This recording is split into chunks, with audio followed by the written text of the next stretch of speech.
그럼 미중 분쟁을 좀 더 살펴봤으면 좋겠는데, 트럼프 시대 때는 그 미국 단독으로 이제 중국하고 싸우면서 관세 부분만 건드렸지 않습니까? 네. 근데 나름대로 이제 포괄적으로 이제 하다 보니까 좀 틈새가 많았다고, 빈틈이 많았다고 그런 평가도 있는데, 네. 바이든 시대에서는 아예 그 반도체, 뭐 2차 전지 이런 미래 성장 산업을 딱 타겟으로 해서 딱 핀셋으로 꼬집듯이 해서 그것만 지금 집중적으로 공격을 하고 있는데 거기에 대한 지금 중국은 대응은 어떻습니까? 실제로 좀 약간 좀 타격을 받고 있나요? 일단 그 2018년도에 뭐 무역 전쟁, 관세 전쟁이 있었고 트럼프의 방식은 본인이 좀 돋보이기 위해서 어찌됐건 뭐 맹방국들과 이런 거 상관없이 이제 1대1로 이렇게 이제 협상이 가능하면 또 얘기를 들어주고 예. 또 직접 공격을 하고 그래서 저는 1차적으로 이제 그 다각화된 방식으로 고립시키기 위해서 이제 바이든 정부가 이렇게 이제 접근하는 방식은 이제 확실히 달라진 건 저희도 알고 있고 대신 그 점진적인 방식이라고 좀 보여지기 때문에 중국 정부도 좀 큰 틀에서 좀 장기전을 이제 예견을 하면서 예. 미리 이제 선제적으로 준비하는 것들이 보여집니다. 중국 입장에서는 반도체를 차단할 경우에 힘들다는 것도 알고 있고 예. 또 배터리 같은 경우는 같이 해볼 만하다는 것도 알고 있을 것이고요. 예. 그래서 일단 중국 정부는 하반기쯤에 14차 5개년 계획이 올해부터 시작인데 그렇죠. 그 5년의 계획 중에서 이제 대놓고 줄 수 없는 보조금을 제외한 예. 감세 정책이나 R&D 쪽의 이런 지원책들을 미국과 좀 다르게 미국은 증세를 지금 고민하고 있는데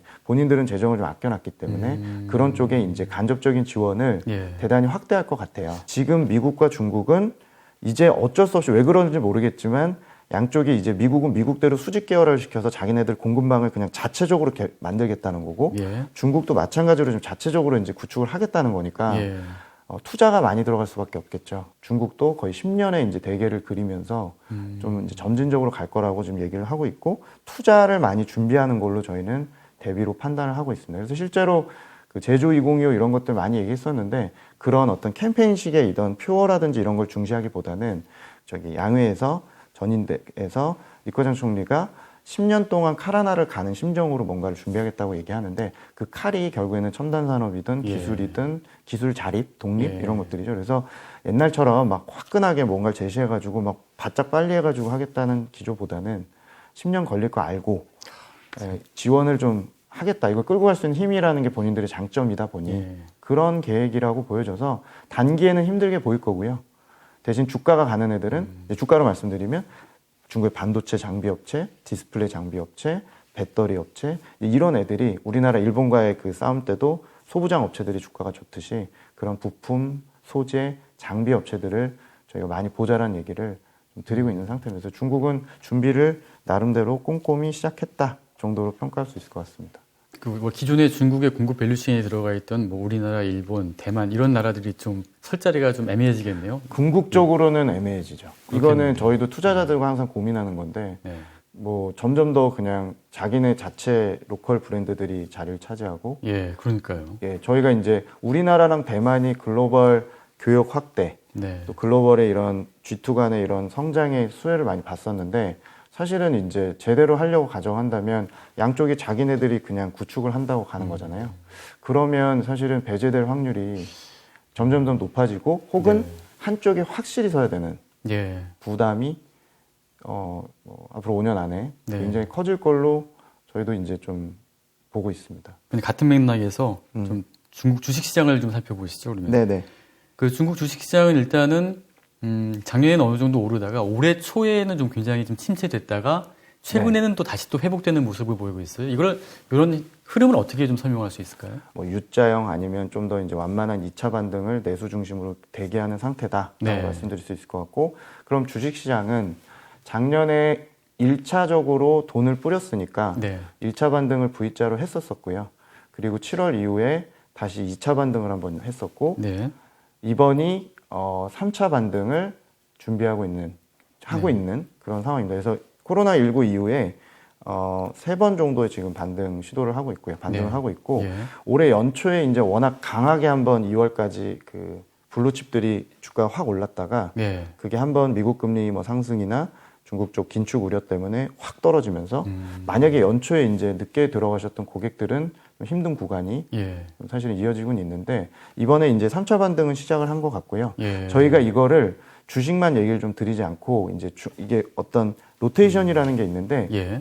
채권, 주식 그리고 지금 말씀드린 원자재 같은 상품으로 말씀을 좀 드리면 예. 작년에 1차 반등은 채권이 먼저 반등을 합니다. 채권의 반등이라 하면 금리가 내려가는 걸 의미하고요. 예. 채권이 강세를 먼저 들어가면 금리가 빠지면서 주식이 2차로 반등을 예. 하고 3차로 이제 원자재가 마지막에 반등을 하는데 그 한 묶음 로테이션이 한 번이 있었고 예. 작년 하반기에 두 번째가 있었고 네. 올해 세 번째가 지금 4월부터 금리가 이제 강세로 갔었고 하락을 했고 예. 최근에 이제 주식이 다시 따라서 오르고 아신 대로 이제 상품 가격이 이제 직전 로테이션 마지막으로 빠졌던 거죠. 예. 그래서 주식은 저희 예상은 일단 3차 반등을 하기 시작을 했고 이 반등은 아무래도 돈의 힘에 의한 거라기보다는 앞으로의 이제 지속적인 회복으로 보고 있기 때문에 이 반등의 그 상단과 그 기간은 좀 늘어질 가능성을 염두에 두고 있습니다. 그러니까 화끈하게 V자로 오르는 게 아니고요. 네. 저희가 이제 주로 나이키자로 얘기하는 내년 상반기 정도까지 놓고 봤을 때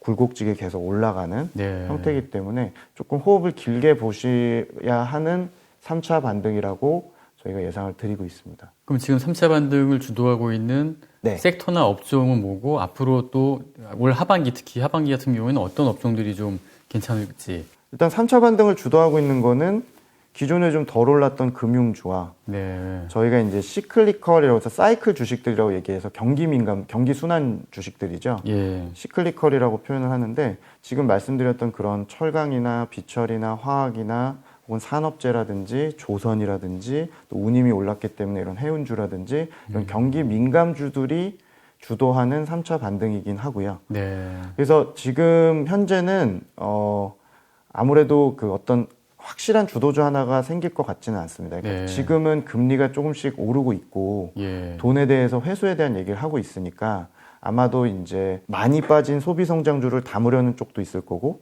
지금 저처럼 상품 가격이 앞으로 장기적으로 좀 높을 거라고 보는 시각에서는 예. 또 경기 민감주 계속 빠지면 담겨주자는 시각들이 있기 때문에 두 개 시각이 지금 맞닿아 있어서 이럴 때는 사실 시장이 하나의 주도주라고 딱 얘기 드릴 수는 없고 이 균형 하에서 지금씩 올라가는 것 같아요. 그래서 네. 일단 저희는 하반기 주도주는 기존에 많이 못 올랐던 증권, 보험, 은행 같은 금융주와 여전히 제조업 베이스의 이런 그 경기 민감 업종이 좀 더 주도하는 상승이라고 봅니다. 그래서 화끈하다고 말씀을 제가 안 드리는 거고 네. 그런 그 기존에 이제 좀 생소했던 이런 전통 첨단 제조업들이 예. 주도해서 올라가고 있고요. 그리고 하나 더 지금 주도하는 것 일부 이제 조금 견인하는 것 중에 하나가 여전히 전기차 그리고 배터리, 예. 신재생 쪽 이런 예. 것들이 지난 1, 2월에 한번 급등한 다음에 3, 4월에 거의 30%대까지 빠지면서 예, 거기에서 유명한 배터리나 전기차 업체들이 좀 내년까지 바라볼 때 기관들이 이제 좋게 보고 담기 시작을 했습니다. 그래서 신재생이나 그 전기차도 최근에 좀 가파르게 오르고 있습니다. 예. 성장주 쪽은 좀 어떻습니까? 그 작년에는 많이 올랐다가 잠깐 좀 침체되고 있었는데 그쪽도 뭐 하반기부터는 다시 또 이제 회복을 할 거라고 좀 보세요. 일단 성장주들 중에서 가장 그 수급적으로 그 부름을 받고 있는 거는 가장 하반기에 그 명확해 보이는 신재생이나 전기차나 이런 쪽의 성장주가 제일 높고 네. 그 아무래도 아까 미중 간의 그런 기술 전쟁, 기술 쪽에 이제 수직 계열화 이런 쪽의 화두들 때문에 반도체나 반도체 장비나 반도체 부품 관련된 부품이나 소재나 이런 것들이 2차로 지금 반등을 먼저 빨리 하고 있는 상태고요. 네. 그리고 또 성장주 중에는 제약도 들어가 있는데 사실 제약은 지금 중국 쪽에서 두 가지 축인데 백신 관련 그런 제약주하고 네. 중국이 지금 최근에 뜨는 것 중에 뭐 성형, 의료, 뭐 임플란트 뭐 이런 쪽에 이제 그 일종의 헬스케어로 얘기하는 의료 서비스가 좀 뜨고 있어서 그런 병원 체인이나 예. 성형 관련된 그런 그 납품하는 업체들이나 이런 애들도 주가 좋아서 제약도 좀 한 축에 네. 성장으로서 좀 빨리 올라갈 걸로 보여지고 관건은 이제 제일 늦을 수 있다고 좀 보는 것 중에 하나가 빅테크 그런 것들이에요. 뭐 이제 아마 뒤에서도 질문을 하실 수도 있겠지만 네. 기본적으로 지금 많이 빠진 알리바바, 텐센트나 그렇죠. 네, 이런 애들이 일단은 정책과 좀 역방향인 상황이기 때문에 실제로 좀 많이 빠졌지만 현재는 조금 그 빨리 부름을 안 받고 있는 그런 상황이라서 성장주는 하반기에 저 기본적으로는 그 압축하자는 전략을 좀 말씀드리고 있어요. 그러니까 성장주가 다 같이 좋았던 시절은 이제 끝났다고 보고 있기 때문에 이제 분명히 K자형 회복을 할 텐데 네. 거기서 정말 아끼고 길게 가져가고 싶고 네. 정말 이거는 빠져도 계속 산다라고 생각하는 종목을 기존에 한 5개를 봤다면 한두 개로 줄이십시오라고 좀 말씀을 드리고 있고, 중국은 사실 지금 소비재라고 얘기하는 뭐 마오타이 같은 백주 업체나 음식료 업체들 주가도 밸류에이션이 PR로 얘기하는 그 저희 그 척도가 되게 높아요. 소비재도 사실 저는 성장주 같이 지금 주가가 올라와 있어서 소비재도 압축하자는 의견을 예. 드리고는 있습니다. 그래서 소비를 나쁘게 본다기보다는 네. 소비재가 성장주처럼 지난 3년 동안 많이 올랐기 때문에 예. 지금 이번에 20, 30% 2월에 빠진 이후에도 여전히 조금 비싸 보이는 업체들이 있어서 네. 무조건 중국 소비재는 좋겠구나라고 생각하시지 말고, 예. 예를 들면 최근에 인구 정책이 이제 다자녀를 이제 허용하기 시작했기 때문에 그렇죠. 정말 뭐 특화해서 분유 업체나 뭐 중국의 그런 그 뭐랄까요 그 뭐 수정관이나 이런 인공수정 이런 관련주들도 있고 화장품도 있고 또 면세도 있고 그래서 좀 더 특화해서 좀 보시라는 걸 추천을 드리고 있고, 특화한 영역이 아무래도 그 비싼 가격이 정당화가 되기가 쉽기 때문에 소비재도 조금 저희가 좀 나눠서 테마별로 분간해서 압축할 수 있게끔 추천을 드리고 있는 상태입니다. 지금 이제 방금 그 텐센트라든가 알리바바 네. 언급을 하셨기 때문에 이제 같은 맥락에서 좀 질문을 드리겠습니다. 그 알리바바 같은 경우에는 엔트그룹의 그 상장이 뭐 무기한 연기되기도 했지만은 또 얼마 전에는 거액의 또 과징금까지 또 맞지 않았습니까? 그래서 또 심지어는 그 대주주를 이제 그 중국 정부 당에서 이제 그 교체를 해서 사실상 이제 뭐 국유화하는 것이 아니냐 뭐 이런 기사들도 있더라고요. 그래서 결국은 보면은 이런 빅테크 기업들에 대한 데이터 독점을 중국 정부가 용납은 하지 않겠다 이런 경고라고 또 이제 해석을 하는데 어떻게 좀 보세요? 네, 지금 말씀하신 그 팀장님 의견에 좀 동의하는데, 중국 정부의 의도가 뭐냐는 뭐 저희가 알 수가 없고, 행위로만 저희가 판단한다고 가정하면 9월, 10월 달에 어쨌건 엔트그룹이 상장이 무산이 되고 네. 또 마인 뭐 잠적설도 있었고, 그래서 그런 예민한 문제를 제가 말씀드리고 싶은 건 아니고요. 그거 한다고 얘기할 때 뭐의 명분이 뭐였냐를 보면은 핀테크에 대한 규제거든요. 1차적으로. 엔트그룹은 뭐 우리나라로 치면은 뭐 카카오 비즈니스나 앞으로 뭐 마이데이터나 은행을 대체하는 일종의 그런 유의 일부 이제 핀테크 비즈니스인데 굉장히 커지고 있었고, 실제 은행들이 불편할 정도로 리스크는 크게 지지 않으면서 중위험 뭐 중금리라고 말은 했지만 사실 13% 15% 넘는 금리였거든요, 실제로. 그래서 그거를 신용대출을 은행 쪽과 연계해서 하면서 자본금은 저희가 알기로는 3에서 5%가 안 됐던 걸로 예. 압니다. 즉, 이 업체를 은행으로 볼 거냐, 대부업일 거냐, 핀테크냐, 혁신적이냐를 가지고 예. 중국 정부도 고민이 좀 많았던 것 같고요. 예. 이거는 앞으로 이런 페이 비즈니스나 핀테크 쪽 비즈니스가 중국이 좀 많이 앞서간 편이라서 다른 나라들도 비슷하게 저는 고민할 문제라고 생각을 해요. 그러니까 예. 기존의 전통 은행과 예. 빅테크를 어떻게 볼 거냐, 또 리스크를 어떻게 지게 거냐에 대한 고민을 중국은 좀 빨리라기보다는 좀 과감하게 했다고 보는 거고요. 예. 그 방식 자체가 빅테크에 대해서 어느 나라든 뭔가 제재를 하든 뭐 세금을 때리던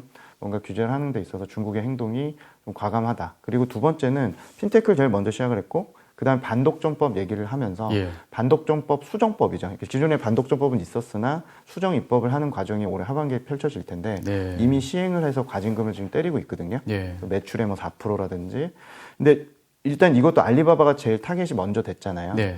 근데 알리바바가 제일 먼저 그 독점 행위를 하면서 일부 유통상들에게 입점업체들에게 양자태기를 강요하고 뭐 자기네 플랫폼으로 오게 하고 사실 그런 행동들이 있었거든요. 예. 있는데 중국 정부의 이제 생각은 여론을 봤을 때는 이게 이런 행위들이 너무 이제 반복되고 또 자본이 그 알리바바와 텐센트가 지금 투자한 계열사들로만 저희가 시가총액 계산을 해보면 한 개 그룹이 알리바바 그룹이 전체 A주 상해 심천 시장의 시가총액 거의 20%에 육박을 하고 텐센트도 정확히 19%까지 거의 나왔거든요. 예. 상장사로만. 예. 그러니까 그 중국 정부가 이 반독점법 규제를 할 때 무분별한 독점 행위를 반대하고 무분별한 자본 확장을 방지하겠다고 했는데 그 자본 쪽도 네. 결국에는 혁신 기업의 뭔가를 키우는 게 아니고 반도체 이런 게 아니고 이제 그쪽 생존 그 생태계도 존중하지만 너무 과도하게 문어발식으로 두 개 기업이 예. 투자를 너무 많이 했다. 네. 그래서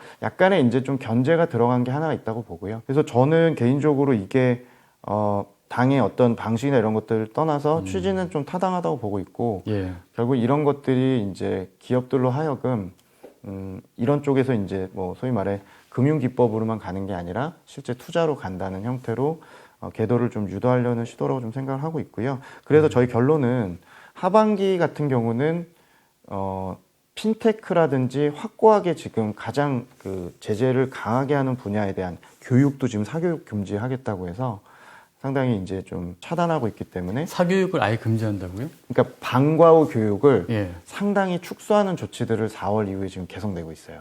그럼 우리 같이 뭐 학원 다니는 걸 못하게 한다는 건가요? 네, 그러니까 아예 못하게 할 수는 없는데 예. 저희 80년대 이제 저희 제공공학 때도 그랬듯이 예, 그때는 아예 과외 네네 그때는 오히려 더 부작용을 낳죠. 예. 결국에는 또 돈 있는 쪽에서는 뭐 더 고액과외 하고 이렇긴 했겠지만 지금 현재 공식적으로 온라인이나 오프라인으로 교육을 할 수 있는 시간을 제한시켰고 예. 또 방과 후 학원에 대해서 과징금을 세게 때리면서 일종의 선전 효과를 극대화하려고 하는 애들이니까 이거에 대해서 지금 경고를 했거든요. 이거는 이제 일종의 소수의 돈 있는 사람들은 사교육이 부담이 없지만 교육 지출 부담이 높은 일반적인 대다수의 사람들에게는 조금 이제 공교육을 더 강화시키는 조치로 하고 있어요. 그래서 지금 다양한 산업을 일종의 군기잡기식으로 하고는 있는데 기본적인 그거는 여론에 부합하는 방향으로 좀 하고 있는 것 네. 같고요. 그리고서 제가 좀 말씀드리고 싶은 거는 핀테크도 그렇고 교육도 그렇고 이거는 당장 하반기에 풀려질 문제가 아니거든요. 그렇겠네요. 그래서 이런 네. 기업들은 분명히 회복을 해도 예. 굉장히 좀 오래 걸릴 것 같다. 예. 제가 말씀드리고 있고 대신 알리바바를 잡게 되면 일부 후발업체들은 이제 독점에서 이제 풀리면서 좋아지는 업체가 대표적으로 JD.com이라고 해서 뭐 찡둥닷컴이라고 찡둥, 예. 예, 이런 애들이나 핀또또라고 해서 중저가몰이나 이런 애들은 같이 빠졌는데 당연히 이 규제 한 턴을 지금 돌고 있고 예. 입법이 3분기에 되기 때문에 그러기 전에는 분명히 이제 주가 바닥에 오겠죠. 그러면 이제 그런 애들은 오히려 후발업체나 이제 유통도 과징금을 한번 제일 큰 걸 보여줬기 때문에 이게 상단이구나라고 이제 시장에서 인식했고 그러면 당사자보다는 후발업체 위주로 이제 사게 되면 주가가 실제로 그렇게 먼저 오르고 있고요. 그래서 이제 중국 정부가 확실히 성근 것들만 좀 피해서 하자는 전략을 하반기에 제시해드리고 있고, 근데 나는 정말로 투자자들 중에서 내 자식에게 물려주고 싶은 주식이고 나는 중국이 소프트웨어 쪽이나 온라인 쪽이 확실한 경쟁력을 갖고 있기 때문에 여기다 베팅할 거다라고 생각하시는 고객들에게는 시간이 상관없이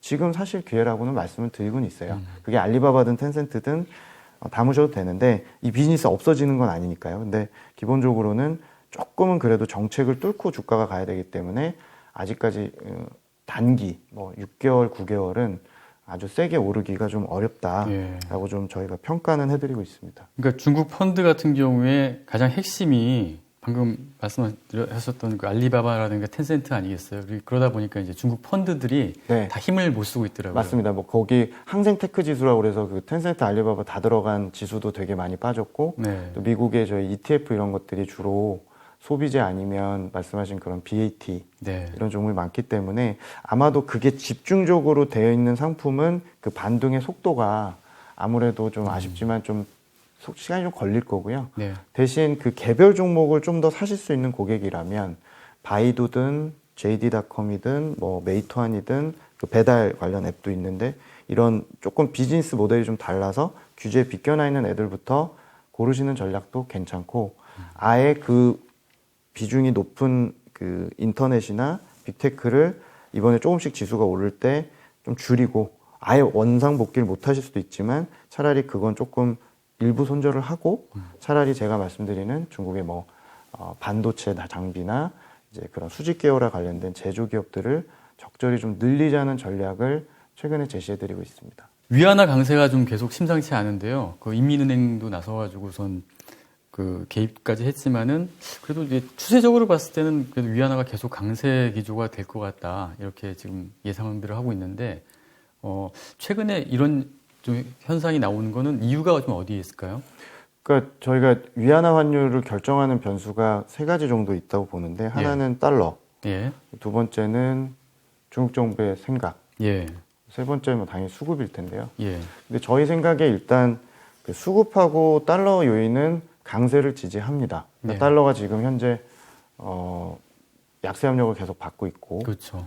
그리고 이제 수급적인 측면에서는 중국이 지금 금융시장 개방을 하다 보니까 네. 의외로 중국에서 사실 공장 빠져나가는 쪽으로 저희가 많이 보고 있지만 실제로 중국으로 들어가는 FDI 상당수는 서비스업인데 글로벌 1위고요. 네. 그리고 여전히 주식채권 쪽으로 돈들이 잘 들어가다 보니까 현재 경상수지도 많고 FDI도 많이 들어오고 주식채권 쪽에 포트폴리오성 자금도 많이 들어오니까 네. 역대급 수급 호황이라서 네. 사실은 중국 정부가 그냥 냅두면 상당히 더 강세를 갈 수도 있는 환경인 것 같습니다. 예. 그럼 나머지 세 번째 변수, 중국 정부의 생각이 되게 중요한데요. 네.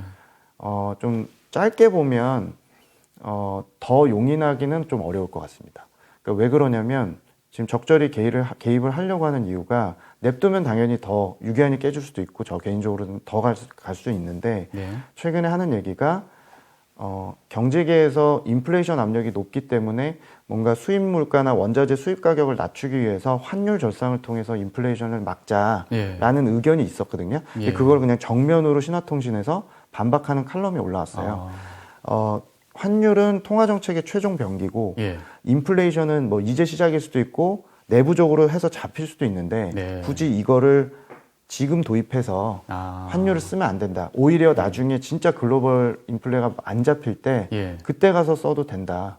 그래서 그건 좀 미뤄야 된다라고 얘기를 좀 반박을 했어요. 예. 저는 그게 중국 정부의 복심이라고 보고 예. 결국에는 어느 정도는 용인했었지만 수출이 지금 여기서 더 나빠질 수 있는 만큼의 절상을 더하기는 좀 어려울 것 같아서 네. 아까도 제가 불균형 회복을 걱정한다고 말씀드렸잖아요. 예. 그래서 중소 수출업체들이나 이런 애들이 부담이 있기 때문에 한 3개월 정도 놓고 보면 현재 위안화의 최근 가파른 상승세는 일단락이 좀 될 가능성이 있다. 네. 근데 그러면 중국 정부 마음이 또 바뀔 수도 있는 것이고 예. 본연의 펀더멘탈이 지금 되게 강세를 가려고 하는 마음이 크기 때문에 예. 결국에 내년의 환율은 또다시 강세 기조로 저는 예측을 하고 있습니다. 예. 그거는 달러 요인도 있겠고 신흥국 내에서는 중국 환율이 압도적으로 강세입니다. 다른 나라들이 뭐 어렵다 보니 신흥국에서 금리도 높고 계속 이런 상태라서 내년에도 아마 위안화는 그냥 냅두면 아마 6위안대가 깨져서 5위안대로 강세로 갈 수도 있다고 저는 생각을 하고요. 예. 당연히 이제 중국 정부가 그때그때 들어와서 또 개입을 하겠죠. 예. 근데 저희가 기본적으로 달러가 대단히 강세로 내년에 가기 어렵다고 가정을 하고 있기 때문에 예. 위안화는 원화랑 연동이 이제 많이 되다 보니까 예. 당분간은 강세 압력이 크구나. 근데 중국 정부가 하반기엔 좀 막으려고 하겠구나라는 정도로 예측을 드리고 있습니다. 마지막으로요. 그 중국이 계속 지금 금융시장을 개방을 하고 있는데 그 중에서 가장 핵심인 금리와 환율은 아직 갖고 있잖아요. 이거는 언제 정도 자유화시킬 수 있을 것 같아요? 그렇죠. 저희가 뭐 불가능한 뭐 삼불일치론이나 뭐 세 가지를 다 못한다고 해서 예. 개방하고 뭐 금리하고 환율 다 못할 텐데요. 금리는 저희는 시장화에 많이 가까워져 있다라고 생각하고 있고요. 그러니까 이제 뭐 LPR이라고 해서 최근에 중국 우대 대출 금리라고 해서 고시하는 금리가 생겼는데 예. 그게 사실상 지금 현재 기준금리로 대체되고 있고 시장 금리에 좀 많이 금리는 좀 와 있는 것 같아서 예. 결국 환율을 완전 자유화하는 게 이제 앞으로 변수일 것 같고요. 현재 단계에는 환율에 대해서는 좀 더 시간이 필요할 것 같습니다. 제 생각에는 한 뭐 3에서 한 5년 정도 놓고 봐야지 되지 않을까. 그래서 행정적인 개방은 거의 다 하겠지만 환율에 대해서 완전 태환 자유화나 완전히 그 우리나라처럼 되는 데까지는 좀 더 시간을 봐야 되지 않을까. 예. 그럴 만큼 지금 중국이 일본과 한국과 대만의 사를 너무나 오랫동안 스터디했기 때문에 이왕 늦은 거 최대한. 맞아요. 예, 네. 그런 것 같아요. 그리고 또 이게 참 아이러니하게도 개방을 또 늦게 하다 보니까 글로벌 막대한 자금들이 지금 투자할 데가 딱히 없어요. 예. 그럼 해외에서 금리 나오는 데가 또 의외로 중국밖에 없거든요. 신흥국에서. 예, 예. 너무 위험한데 못 가고. 그러면 이게 운 좋은 게 다른 나라들 다들 금리 낮아져 있는데 중국은 버텼기 때문에 예. 이제 또 마침 개방을 하니까. 그렇죠. 그래서 글로벌 자산이, 글로벌 자금이 중국의 주식과 채권을 갖고 있는 비중이 지금 3, 4%도 안 되거든요. 그렇죠. 네. 그렇기 때문에 개방이 늦은 것과 개방을 늦게 한 것, 그리고 마침 또 코로나 국면이 중국의 위안화 자산의 어떤 그 프리미엄을 좀 높이는 건 사실입니다. 그래서 그런 쪽에서 중국은 좀 천천히 개방을 해도 수요가 있기 때문에 네. 그런 쪽에도 조금 더 배짱으로 가지 않을까 하는 생각을 좀 갖고 있습니다. 그걸 또 잘 알고 있는 것 같아요, 중국 당국이. 네, 역이용하고 있죠. 예. 그 중국 상황을 쭉 살펴봤는데요. 일단 인플레라든가 자산 시장을 잘 조절을 하고 있는 것 같고 주식 시장도 지금 완만하게 상승할 것이다. 저희 이제 김 팀장님이 그렇게 그 예측을 하셨습니다. 오늘 일단 중국 경제 상황과 주식 시장 전반적인 상황을 아주 인사이트 있는 강의로 잘 설명해 주신 우리 김경환 팀장님 감사드립니다. 예. 감사합니다. 예.